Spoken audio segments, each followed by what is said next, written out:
Welcome. Welcome to our first of several political city council forums. We're very glad to be able to co-sponsor this with RSS. It's the first time that we're co-sponsoring, and we're very happy about this opportunity to have this political forum today. I want to say that the Y is also a place that we're going to do early voting starting March 13th to March 21st. And we're going to have more information on our website about the times and dates. All that is already set, but it will be on the website, or it's probably on the website now. I also want to say that it's the first time in New York City that we're doing ranked voting. I wanted to tell you about that. You'll hear more about it. It's my biggest pleasure to introduce Julie Dalton, the Executive Director of Riverdale Senior Services. And here she is. Thank you, Vicki, and hello, everybody. It's so lovely to see you. I can't wait till the day when we can do this in person, but I think we have a great opportunity this afternoon to hear from Eric Dinowitz. Just so you know, this is the first of our co-sponsored candidate forums. We have scheduled a number of them. I just do want to say that Carlton Berkeley, who is one of the candidates, we've not yet been able to reach him after many attempts, but I just wanted to let you know that everybody will have an opportunity, hopefully, to, schedule one of the sessions with us. I think probably many of you know Eric. He's currently the chair of Community Board 8's Aging Committee. He's a special education teacher for many years, a lifelong resident of our community. So he's going to speak when I turn it over to him. And at the end of his talk, then we'll have an opportunity for Q&A. He'll speak for approximately 30 minutes. And then before I turn it over to Eric, I just do want to let you know that this Thursday at 5 o'clock is the next forum that we're sponsoring along with the Riverdale Y, and that's with Jessica Haller. But this afternoon, it's for Eric. So Eric, I'm going to turn it over to you. Sure. Well, thank you. And it's really good to see a lot of familiar faces and actually some new faces in this crowd. And I think a lot of you may know me because I have visited the Riverdale Senior Services, and I kind of grew up at the Riverdale Y. I went to camp there. I did shows there as a teenager, and now, not anymore. They're old now. But my kids who are now 6 went to nursery school and pre-K. Alex and Jesse went to nursery school and pre-K at the Y, and so if you go to the Riverdale Y Senior Center, you either met them or you heard them, because the first few months of their nursery school career, they really missed us, so they were screaming a lot. And I brought them to the Riverdale Senior Services, so you may have met them there. But as Julie said, Eric Dinowitz, I was born and raised here in the neighborhood. It's where I'm raising my twin boys, who again a lot of you have met. And actually, from I mentioned growing up at the Y, but that was only part of my childhood. I did a lot of community service and helping people as a young lad. Some people say, sometimes it looked like parks cleanups. Sometimes it looked like delivering meals on Thanksgiving. And sometimes I would deliver meals to the seniors and homebound people. And it's sort of those values that led me to become a special education teacher. And I did that right out of college at the age of 21. And I started right here in our community. I taught at schools like the John F. Kennedy campus and the Walton campus. But what I immediately saw was that the needs of our children extended far beyond the classroom. Now, I had students who would come in homeless. They came in without health insurance and would miss school because of lack of health care. They were hungry. I had students sneaking home extra sandwiches and milk to feed themselves later and their family. I was also elected U of T chapter leader a few years into teaching, where I represented my teachers with the principal and organized my school. But I, again, saw that the needs of my colleagues extended far beyond the walls of the principal's office, and that we have a city that doesn't truly take care of our workers and treat us with dignity. And I don't think we see that more now. I think we see that more now during the pandemic than we ever have. And as Julie mentioned, I chair the aging committee on the community board, and it's wonderful to get to host the meetings and meet people. But one of the things I hear over and over again from our seniors is how afraid so many of our seniors are. And this was even before the pandemic. You know, maybe it was a crack in the sidewalk. You lose to fear losing your independence. Maybe it was a snowy day, you couldn't go outside, or maybe it's even in your own home. You know, the number one thing I heard was that there was this fear, but you just wanted to be independent. And of course, now with COVID-19, where seniors are most at risk, and the botched vaccine distribution.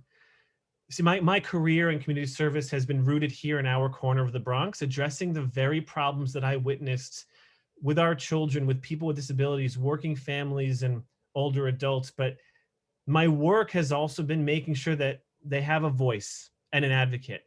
And it's that local service for our community that is recognized by a number of elected officials like Richie Torres, Congressman Richie Torres, or Congressman Espaillat, State Senator Jamal Bailey, Borough President Ruben Diaz Jr. And it's also work that's recognized by a number of unions like the United Federation of Teachers, DC 37, 32BJ, RWDSU, the Retail Grocery Workers, the Central Labor Council, EMS workers, firefighters, the Stonewall Democratic Club. They've all endorsed me because of that commitment to work for the very people who need that support. Our community in this race, we need someone at City Hall who will fight for a just recovery for, yes, our entire city, but also improve our quality of life here in the Bronx. I won't have to learn on the job. I have been here for you, for our community for years. Chase Bank, they wanted to close their branch on Knowles Crescent. I understood what that meant. They didn't understand what that meant. To them, it was just a number on a Google spreadsheet or an Excel spreadsheet. To me, I understood. So many seniors would not have been able to go to the bank to do their banking. Their answer, oh, well, they could just do mobile banking on their phone, but that's not an option for so many of our older adults. It's not an option to walk the hilly terrain in Riverdale, to take public transportation to the next closest branch. But they heard us when we rallied, when we made your voices heard. They extended that lease another 6 months, and we are hopeful that they will extend even further. But it's that sort of activism in making sure that your perspective is there. A key foot in North Riverdale, you may be familiar with, in the Skyview Shopping Center, over the summer, under new ownership, and they fired all of the union workers there. And so people say, oh, I stand with labor. And what does that mean? Sometimes it means putting out a supportive tweet. When I say stand with labor, I literally stood with them outside the store, picketing and rallying for their jobs, writing letters to the paper, to the owner, and working with community groups to make sure that they knew what was going on and how management was treating their union workers, communicated with their union. Long story short, they were offered their jobs back and included back pay. And when the MTA came to our community and wanted to cut express bus service, I stood up at every public meeting and I said, MTA, you talk a good game about accessibility, but cutting your bus service will have a disproportionate negative impact on our seniors, on people with disabilities, seniors who just want to go downtown to see their friends, to see a show, or maybe even need for a doctor's appointment, and there are no other options. I started a petition, wrote letters, I made your voices heard, and the MTA did not cut that bus service. Accessibility is so important to me. I even formed a coalition for one of our local train stops of business leaders, elected leaders, community leaders, residential leaders. We collected over 2,000 signatures to ask the MTA to install an elevator or elevators at that train station. And after going down to the MTA meetings and testifying with those signatures, with the support of the community, they listened. I got them to listen. And a year later, they came back and said that they will install an elevator at that train station. But it's these big issues sometimes I've done, but it's also sometimes that one-on-one individualized support. In March, when the pandemic began, I sat down at my desk every day, my guest room. I would teach my classes, and then I would take some time and just call seniors. I'd call, how you doing? And it was it was helpful to hear that a lot of seniors, they said, I'm okay. I'm okay. And even some seniors who said, I'm okay, but how can I help? And so I connected them with community organizations, but there were other seniors who were not okay. So many of us lost loved ones, and for some of them, they just wanted someone to talk to. And so I chatted with them and gave them my cell phone number. I think many of you on this call may also have my cell phone number from one of those calls. Some seniors, needed food. They were hungry. And so when I could, I connected them with a center or with a way to get food deliveries, or I connected seniors with people in their building who were doing food shopping. And as the June election approached, a lot of seniors were concerned about their mail-in ballots. They didn't get it. They were afraid it didn't get to the Board of Elections. So in addition to calling seniors, I was on the phone with the Board of Elections every day on behalf of our seniors, making sure that their votes counted and that their voices were heard in our elections. In fact, voting is something I've done a lot of work on. Expanding access to mail-in ballots, expanding access to early voting, advocating for that. And it was mentioned earlier, Riverdale Y is now an early voting site. Earlier this year, I released a survey asking the community, online survey asking, where would you like to see a new polling site? And I wrote to the Board of Elections and contacted with them and suggested the Riverdale Y is one of those sites. And they listened. I made your voice heard. They listened, and now it's going to be even easier for you to vote. You can vote early. You can still vote by mail. And that's the type of system we should have. We should have a system that listens and listens to the very people who need to have their voice heard the most. And seniors are in that group. Now, going forward, there are a lot of things I want to do on the city council, and something I'm going to say now and say probably again. The person who wins this special election is going to take the seat immediately. The person who wins this special election will take the seat immediately. So they're going to jump in the elections in March. If we know who the winner is that night, March 23rd, March 24th, we have a new city council member. My number one priority going forward, number one, vaccines. Now, I've written about this in an op-ed in the Gotham Gazette, but vaccines, it should not be difficult for you to book an appointment, right? Some of you, you're all tech savvy, you're here in a Zoom call. And even those of you who are tech savvy, I'm sure had trouble booking the appointment because there's no cohesive online system. And I would bet that some of you relied on your children or grandchildren to help you book appointments. The phone system is a mess. You may be on hold for 2 hours. And for our friends, your neighbors who aren't on this call, who aren't as tech savvy, it is very difficult for them to get an appointment. And that hurts. That adds to that fear, but also adds to the physical danger people are in. And so what I believe and what I will push for, more local sites. And here's what that can look like.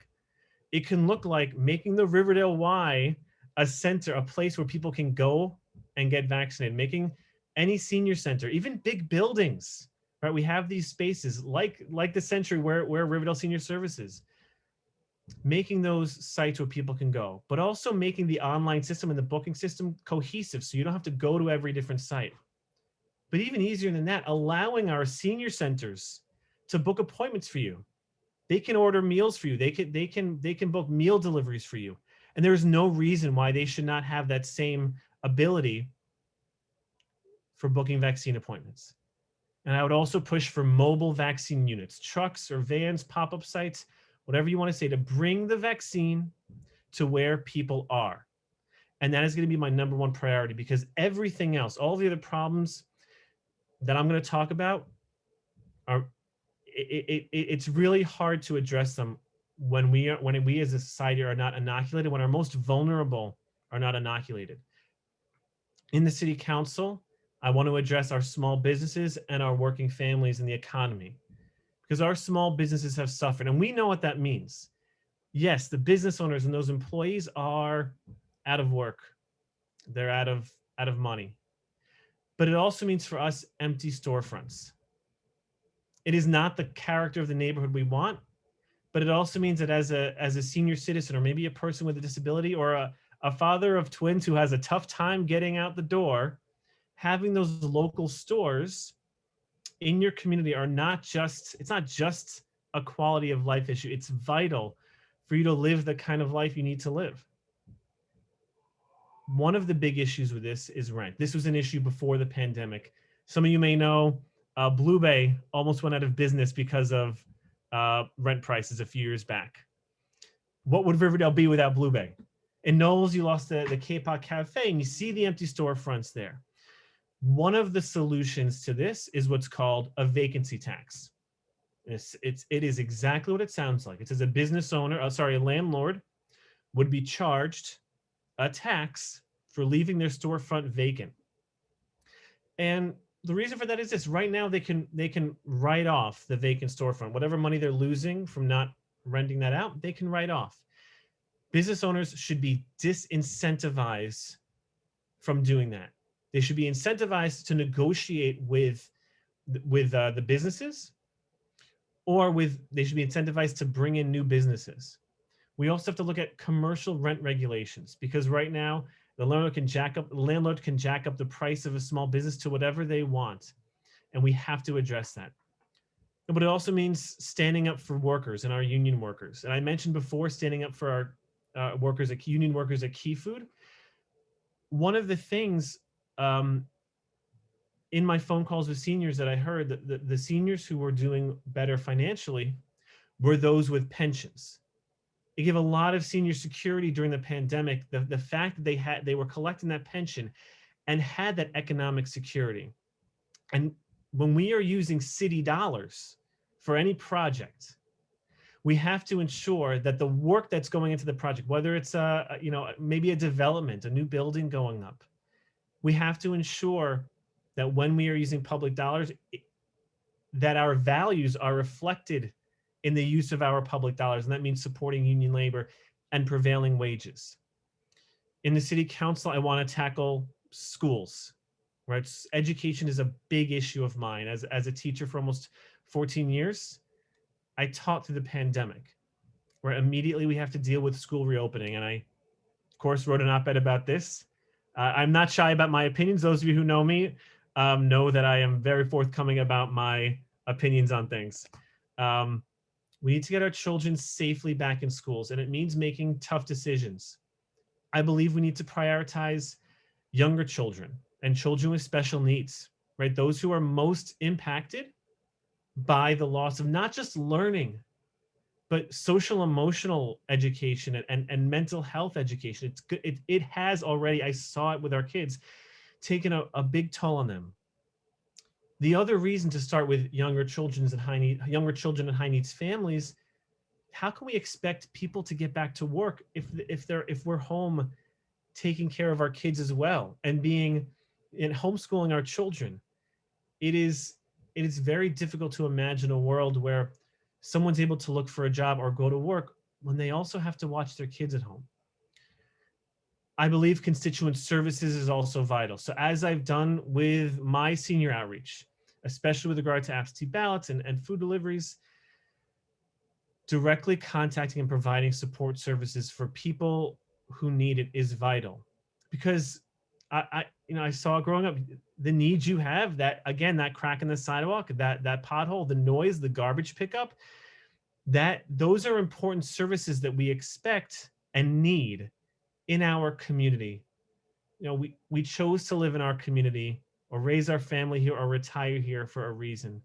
And we need to advocate to maintain and improve that quality of life and we fight back against landlords who are not treating us right. Whatever the situation is, constituent services I have done in my capacity as a private citizen and will lean heavily into in the city council. Transportation is a vital issue in our community because we are not near a subway. And just as I fought to preserve express bus and fight for accessibility, I'm going to continue that fight for our local bus service and also for Access-a-Ride. I don't know how many, and I can't actually see you all right now. I can see 6 of you, and they all work for a senior center right now. So it's hard to see the reactions, but I'm sure there are many here who use Access-a-Ride and have had terrible experiences with Access-a-Ride because they are so unreliable. They cancel whenever they want, or they run late, or they don't show up, they need to be held accountable, and they may need money to fund the service. But that is a role, oversight is a role city council has, and that is a role I can take on to hold accessorate accountable. Now with housing, again, in talking to so many seniors, I know that independence is key. And part of that is not just physical independence, right? You know, again, I mentioned that fear of tripping on a carpet, on a wire, and, you know, breaking something so that you lose an independence, but it's also financial independence. Increasing the threshold for SCREE above 50,000 a year, or SHE above 58,000 a year. Investing in more programs like Mitchell-Lama co-ops, or you know, like the 213 housing type programs like Knowles Crescent. Again, keeping seniors independent, and part of that is retrofitting your apartments to keep you independent. I mentioned it earlier, but the person who wins this election will be thrust headfirst into budget negotiations. So one of the questions I think voters have is, who is going to be in that budget room? Who's going to be fighting for you, and who is best equipped to do it? Who has been in those fights? Whose values have you seen firsthand? I would also add, I believe, best positioned to fight for seniors and for everyone in our district, but especially seniors, having been in those fights and see firsthand what you go through. And to add to that, I already have working relationships with a number of members of the city council, which will also allow me to be an effective member of the city council. You know, in our community, we are often provided with a Manhattan-centric vision for our part of the Bronx, or, you know, we cede power to developers or those who are already in power. I'm running to ensure that you have a strong voice in the city council, and that our children, our working families, our older adults, and people with disabilities have a fighter in City Hall. And I would love to take the rest of the time to answer any questions that y'all might have. Thank you. Okay, so if you have a question, you can put it in the chat, or you can unmute yourself either by clicking the unmute button, or if you're using a regular computer, you press the space bar, and as long as you keep it pressed, you can, yes, speak away. Margie, Yes. it's Lee Chong, your neighbor. Hi. I have a question for Eric. Hi, Lee. Absolutely. Hi, I see you again. If you're elected to city council, what committees would you like to serve on, and why? Sure. Well, number one would be education. I would also like to serve in the aging committee, but let me just go to education for a second. Education to me isn't just, let's get the kids to pass the test. We are seeing a lot of problems now because of deficiencies in the way we approach education. We are shoving tests down every single child's throat. And I've seen not just the emotional damage it does, but the damage to our society. So for example, I have students, or had students who were very intelligent, very capable, and would have done well in all sorts of programs. So for example, union apprenticeships can work very well in our high schools.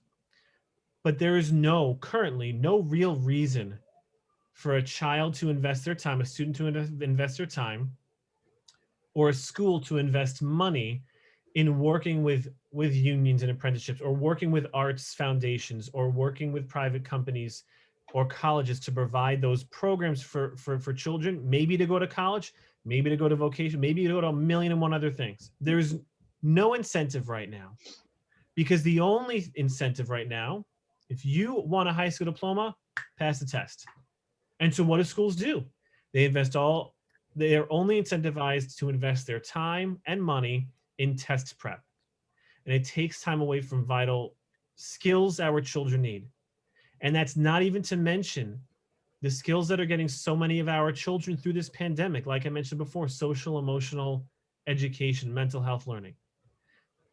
But I also want to touch on mental health for a second.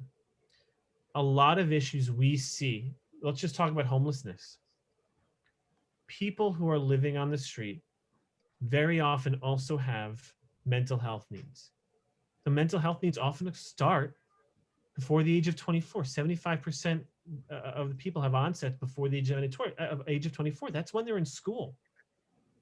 And so if we're addressing that or providing people with those coping mechanisms or with whatever interventions they need when they're younger and really integrating that into the education we're doing, we're going to see dividends and benefits beyond the school years.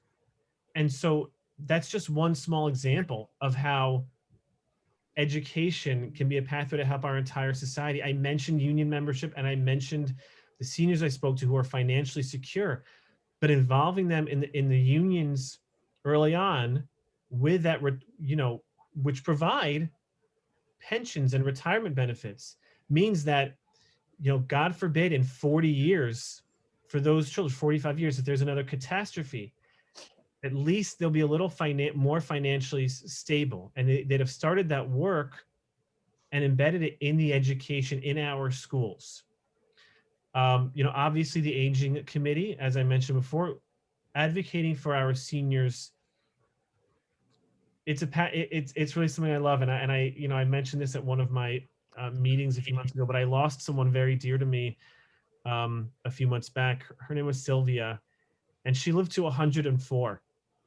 And I lived right next door to her.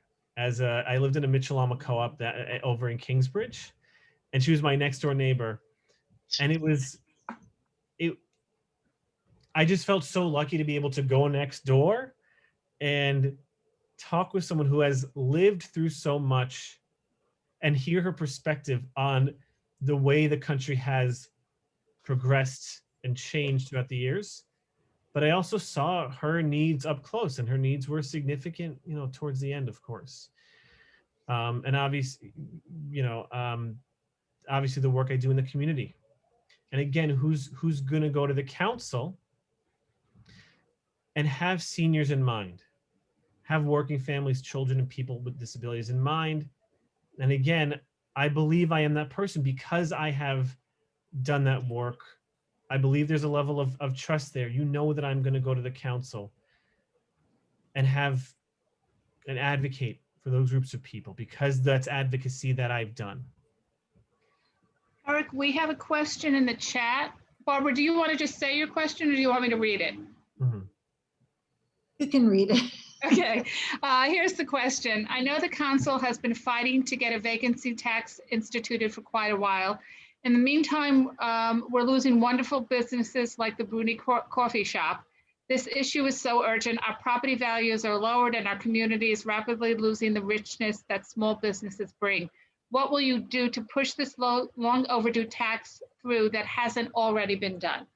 So this is I believe would be a state tax. And the reason I mention that is because it will take advocacy. I mentioned a couple of stories before about my advocacy for fighting for accessibility on a local subway, where I brought together a coalition of people and got the signatures, testified at the MTA meetings, and they committed to building the elevator.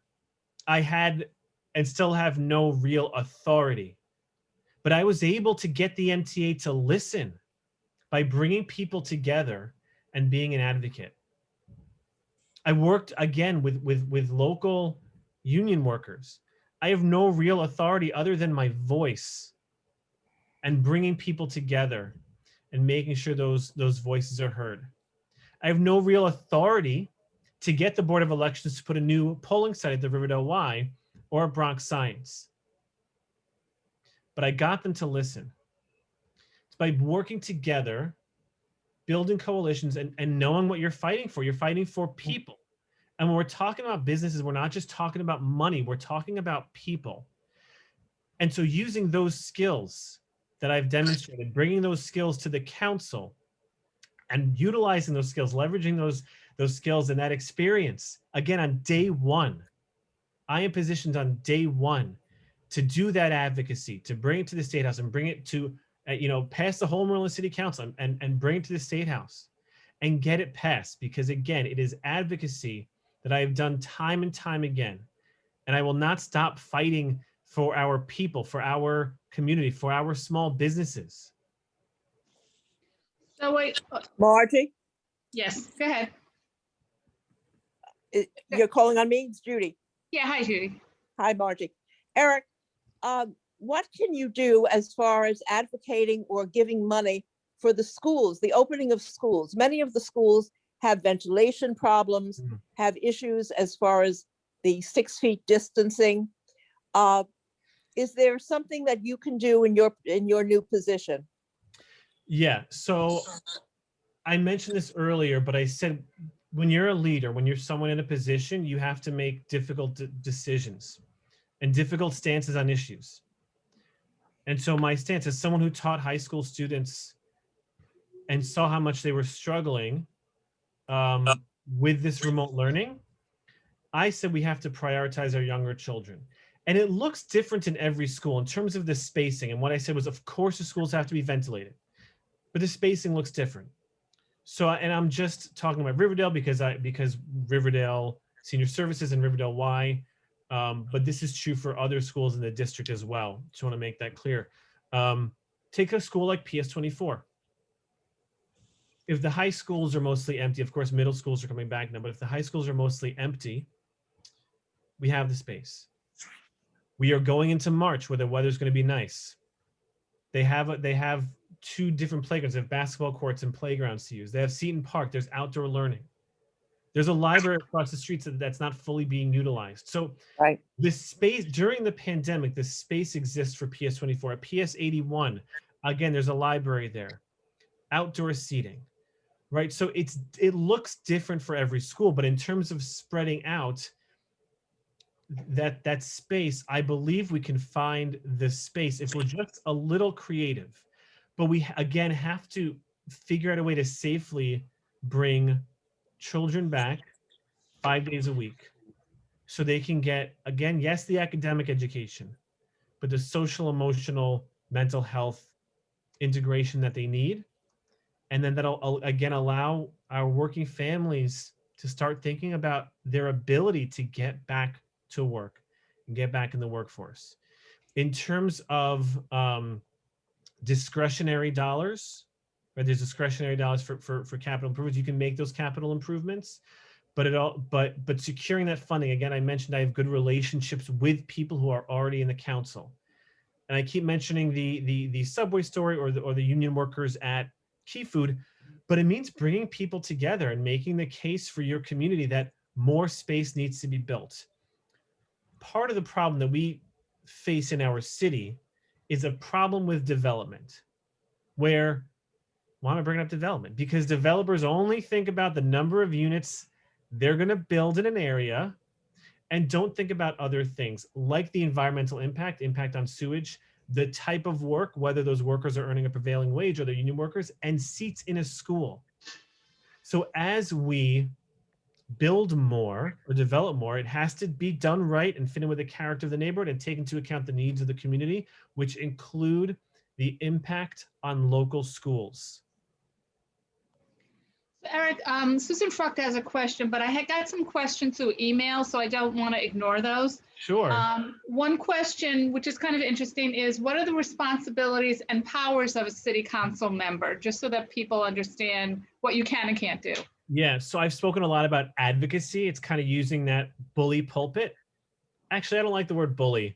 I'll call it an advocacy pulpit. Using the advocacy pulpit, to make sure that the voices of the community are heard in the first place. There's budgeting. And again, the winner of this election is going to jump right in to budget season. And the city council votes on a budget. What are the priorities going to be for the city council? And I think I've made my priorities pretty clear of what I'm going to be fighting for in the city council. So there's advocacy. There's the actual powers is budgeting. There's land use. I mentioned development.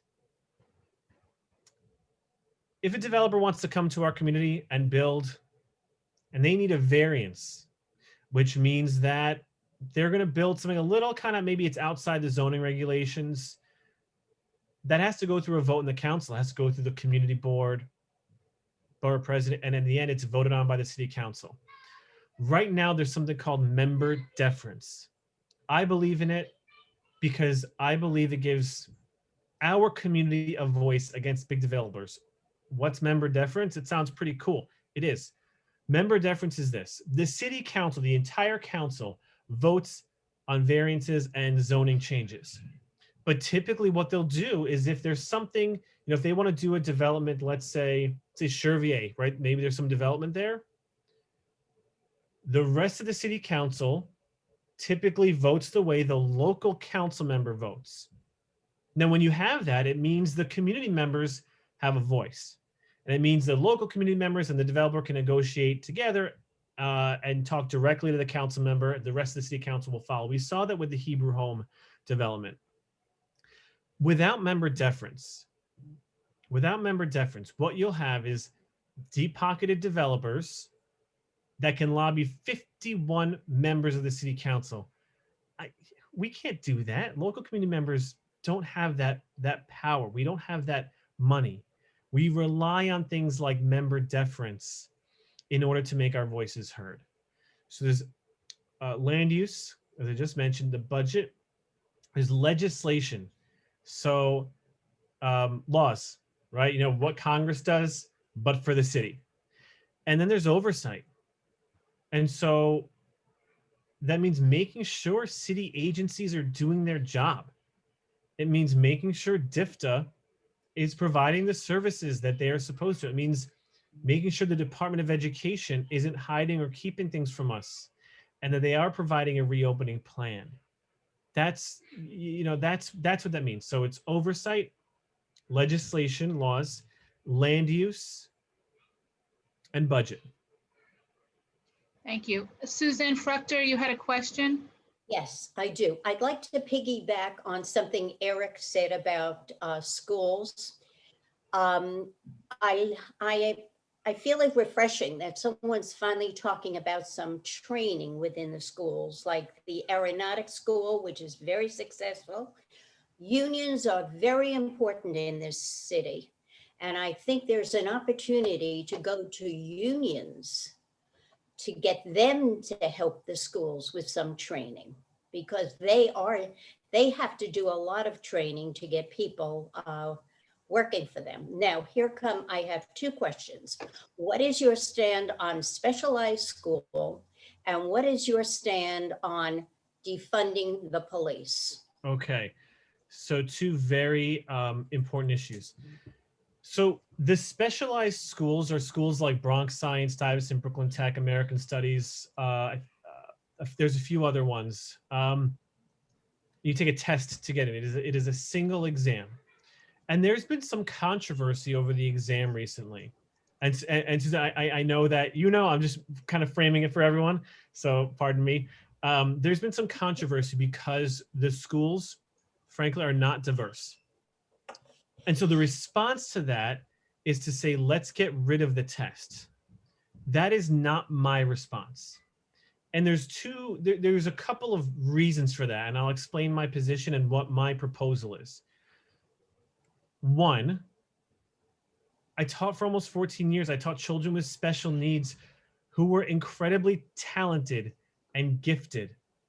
Sometimes they were great on a test, but struggled with certain executive functioning that made following through on homework assignments difficult, made following through on attendance or health issues, right? That made attendance difficult, following through on essays difficult.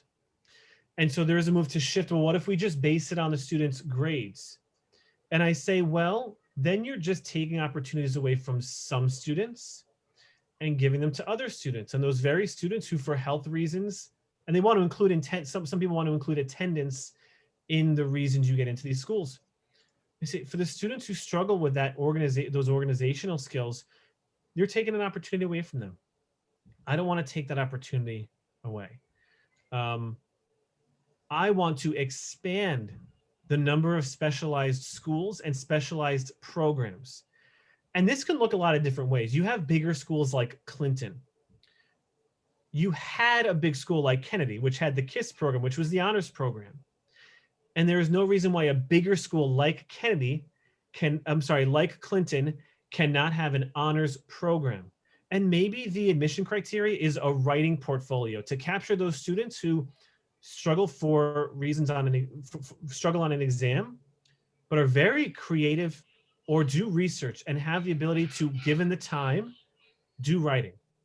Maybe more arts schools, right? So you can have programs at big schools. I taught at a school called Bronx Theater High School. There was no need for a student to even care about theater. And so we can take some of these small schools. There are now 7 small schools on the Kennedy campus. There are 5 on the Walton campus, where I also taught. If we take some of these schools and we say, all right, look, you want to do theater, at least show an interest in theater, right? There was a school called Law and Finance, right? The admission criteria can look, do you guys hear my kids in the background? Yeah, it's cute. It's okay. Okay, yeah. It reminds me of, again, when I went to the Y when they were 2 and they're just, oh, screaming. Okay, might be familiar to some of you. There is no reason why we can't expand the number of schools and or programs we provide for children who are gifted. And as was just mentioned, children are gifted in so many different ways. I don't believe a test captures all that, nor do I believe that a student's 8th grade or 7th grade GPA captures it. I don't believe their attendance captures it. You can't have one measure for all kids. Some kids are okay with the test, some with writing, some with art, some with interpersonal, right? But I also believe that focusing on a test when a child's 12 completely ignores the deficiencies in our education system and the inequities in our education system from ages 0 through 12. And so we have to address, well, what are we doing for our children through those years? What are we doing for them? My view is, of course, not enough. And I don't just mean with the test, although the tutoring programs could start earlier, access and information about the specialized school tests can start earlier. But I also mean, again, addressing with funding and with proper curriculum and integration of things like, intergenerational events. What are we providing for our students in terms of education? And talking with seniors who have lived through so much and provide so much guidance. I did a program like that when I was in 3rd grade. We would go to the Hebrew home every week or every other week and meet with seniors. And that was very impactful for me. We can be doing that in our schools at a young age. And so again, just to summarize, providing more programs for students with different, who express their great genius really in different ways, and ensuring that we're providing a good education system long before they get to that test. The other one was defund the police. Sorry, I want to make sure I both. So the short answer is no, I don't believe defunding the police answers any fundamental problem that we have in our city. And there are stories I heard, again, last summer, we saw the awful incident, the awful murder of George Floyd and Breonna Taylor and so many others. We have these on video. And we know that there is inequity in our policing, and a lot of people woke up to that. But I had students since 2007 who would tell me stories about being stopped and frisked on the way to school. One of the earlier stories I heard was a student who told me that he used his student Metro card a little too late, a little after he was supposed to, and got a summons from the police. This inequity needs to be addressed. It is, in my view, not addressed simply by shifting funds to other agencies. It doesn't answer the fundamental questions of inequity. So what do I believe? I believe that we need to address accountability. One thing I was supportive of was the repeal of 50A. 50A was something that said police misconduct records are shielded, they're secret. Senator Jamal, I was supportive of this. Senator Jamal Bailey, who has endorsed my campaign, was the force in the Senate behind the repeal of 50A and a number of other criminal justice reforms. There's more that we can do in the city. The Civilian Complaint Review Board, currently, the majority of those members are appointed by the mayor and the commissioner of police, and their power is to recommend what to do with a police officer who has done something that they shouldn't have done. I believe in giving that the CCRB authority And I believe that the majority should not be chosen by the mayor and the commissioner. That's accountability. Then there's the responsibilities of the police. And right now, there's any issue, police, call the police. And I was just on the phone with a woman a few nights ago. She said her daughter, young daughter, was having a mental health crisis, a non-violent mental health crisis. She needed help. She called the cops, and the cops do what they're trained to do, right? They treated this young girl as a threat, and they protected the mother. And the mother wanted someone to help her daughter. And so when you have non-violent young people with mental health needs, suicide calls, right? That should be addressed by people who are trained to handle that. You see food cart vendors on the street. Maybe they do have a license, maybe they don't, but that is not what I want my police officers dealing with. That can be another agency. And in fact, there's a bill in the city council, raising the cap on number of food cart vendors and creating a new agency to do that. The investigating car crashes, not preventing them, investigating them. Police are spending their time doing that instead of preventing reckless driving, preventing drag racing, and preventing car break-ins. There are a number of other issues, homeless outreach. There are a lot of issues the police shouldn't be responsible for because it doesn't help. I don't believe it helps or addresses any of the problems that the people who need the help are facing. And so that's my position on defunding the police. Those things to me answer the fundamental problems that we're seeing, with safety and with policing. Thank you.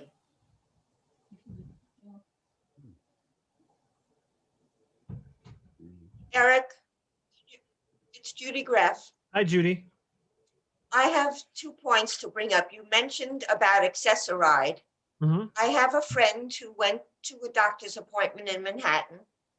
She lives up here in Riverdale on Independence Avenue. She left her cell phone in the car. And when she called accessoride, she said, when another car comes in the area, could somebody drop it off in her building? And they said no. They picked her up and made her go to the office in Brooklyn to get the phone.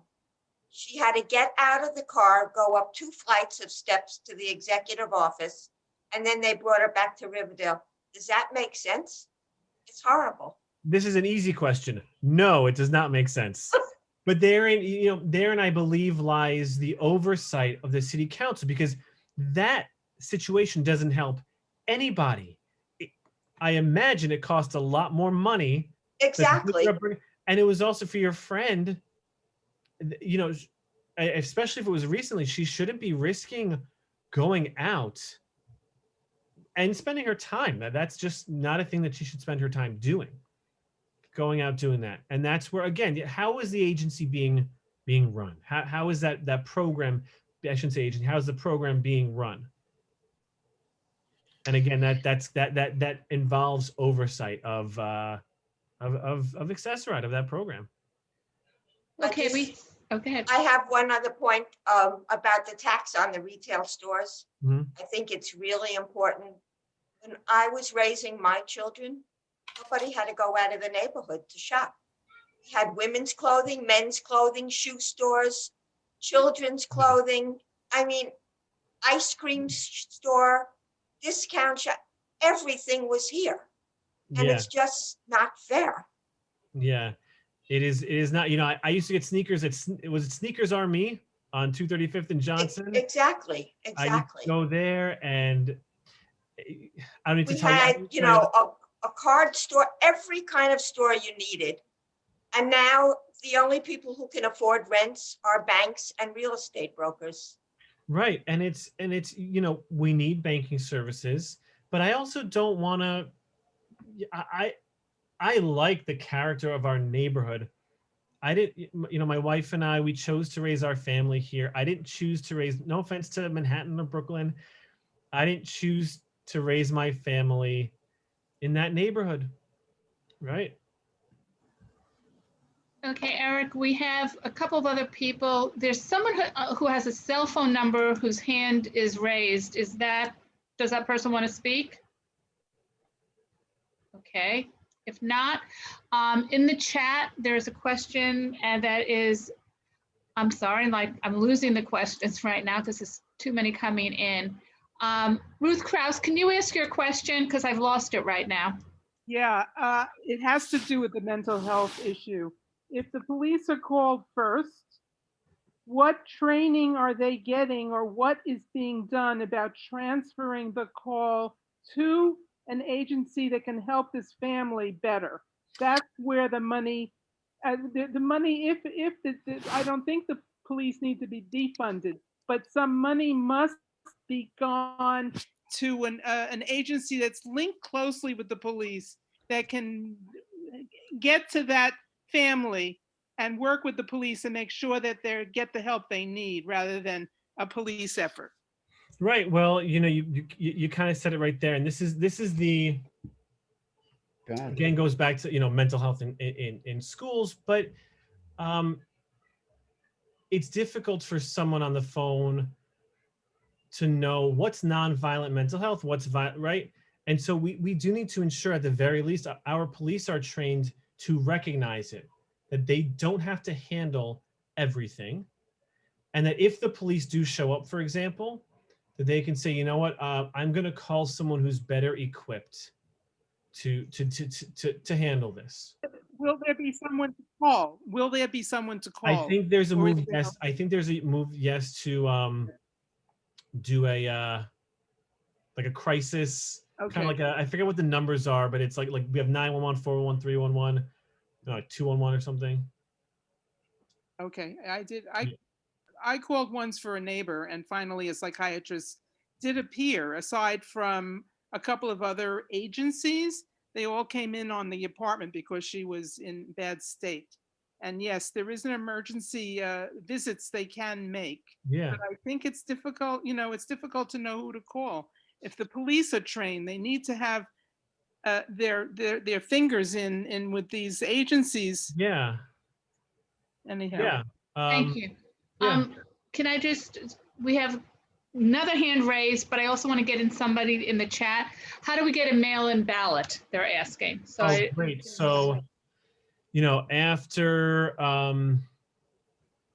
June, I don't know how many of you faced this. Maybe you didn't get a ballot. Maybe you got it on election day. I put forth a series of proposals that would have improved mail-in balloting, including a tracking system. That is to say, improve the way in which they work. Apply online, track your ballot online, and process the applications earlier. You can do it online by going to nycabsentee.com. And in fact, I'm going to put that in the chat just so you all have it.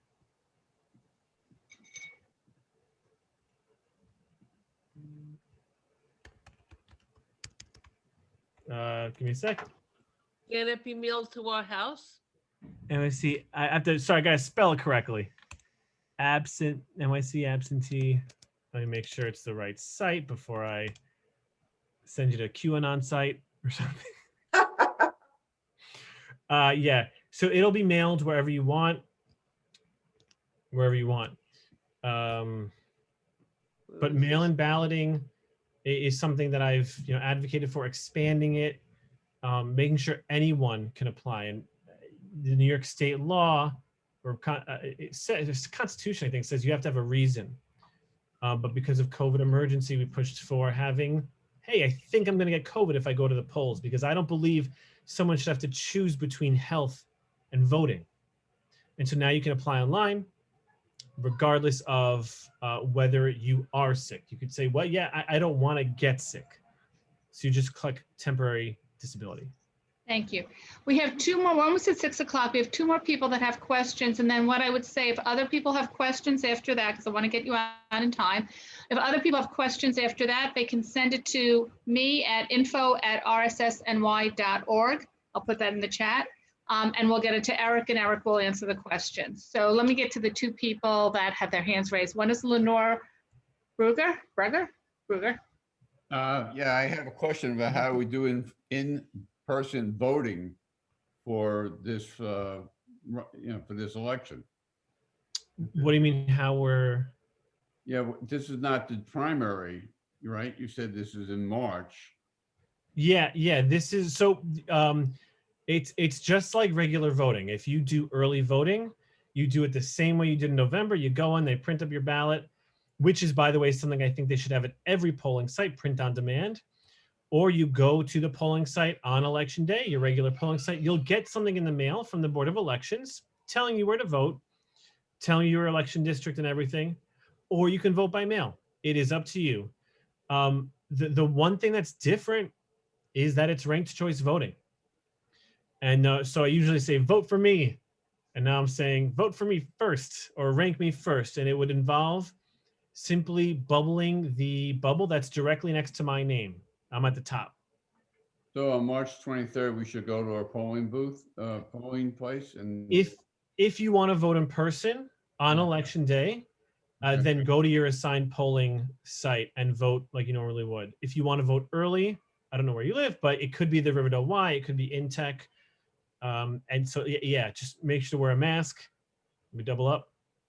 Okay, thank you. Okay, the last question that we have is from Helene. Helene, do you want to ask your question?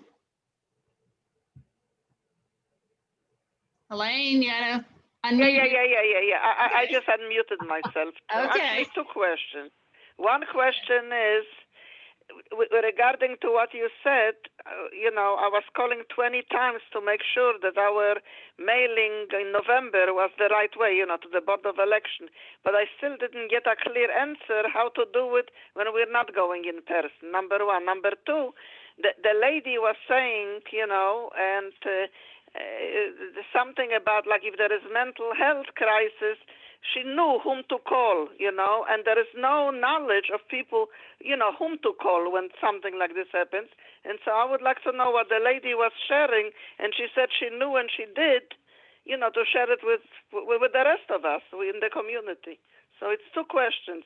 The first one is about the voting. If we don't want to go in person, how exactly are we supposed to do it? Because for November we knew, but not for this March 23rd. Yeah. Well, you articulated a problem you had with, mail-in balloting. What did your ballot count? No. There was no problem, but I was calling 100 times that the Board of Election got this thing. Are we going to get it on the door so we have that opportunity to do it not in person? So that frustration that you felt, that time you spent, shouldn't exist.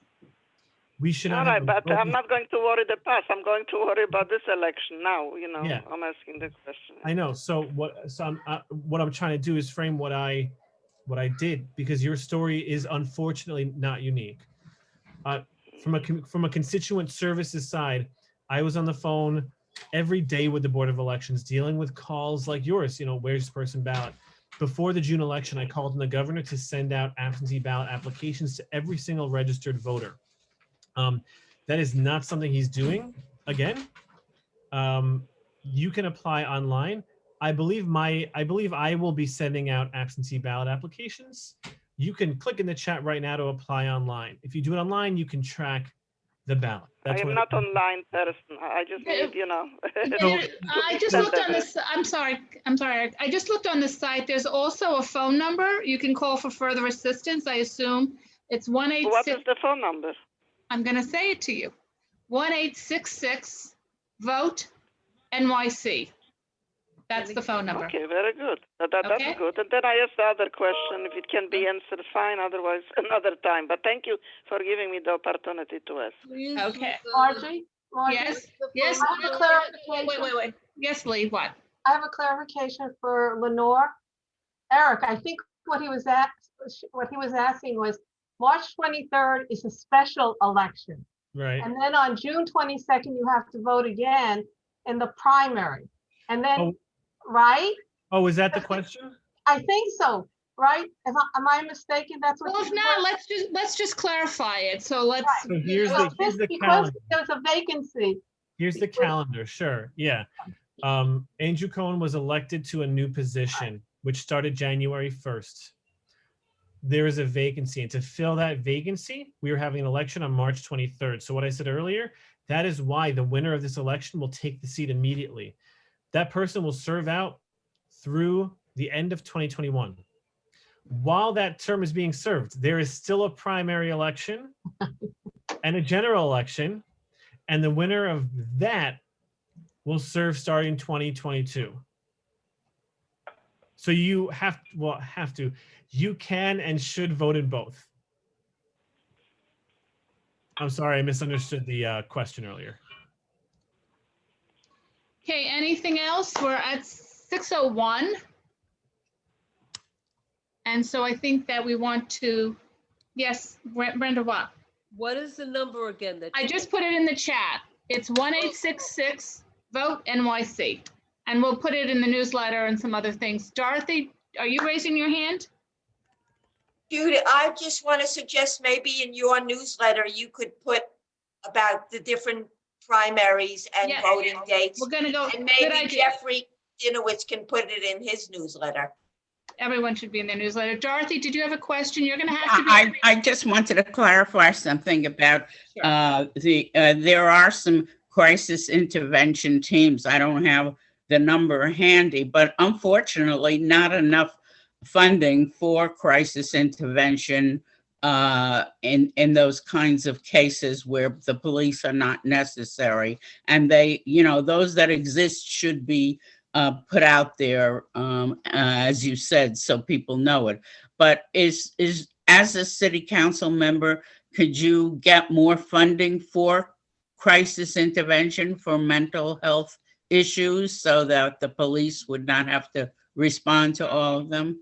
Yes, and there are two avenues. One, as I've mentioned, mental health is something that's very important to me. I spoke about it mostly in terms of the schools, because that's where I see the most impactful and most growth, but it's for everyone. So one area is the budget. Again, who's going to go into that budget room and be fighting for those issues, for those types of issues?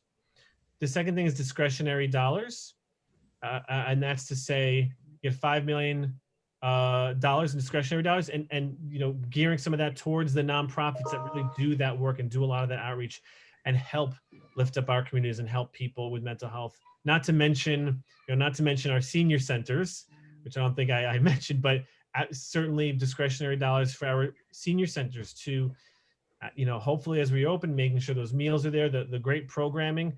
And so finally, someone can keep their promise and teach me Mahjong. On that note, we will say thank you very much, Eric, for coming. This was wonderful. Sorry. Jessica Holler will be here on Thursday. If you've already registered for any one of them, you're going to be sent the links, no problem. As a matter of fact, it's the same link for all of them. And if you want to register or give it to someone else, this is the link to register to hear the rest of the forums. So, Eric, thank you so much. Thank you, Eric. Thank you. Thank you, Eric. Thank you. Go have dinner. Thank you. Thank you. Okay. Thank Take you, care. everyone, for joining. Thank you for Thank hosting you. me. Thank Thank you. you. Bye. Thank you. Bye. Good night. Have a good night. Everyone have a good night. I'm going to close it out now. Bye. Bye.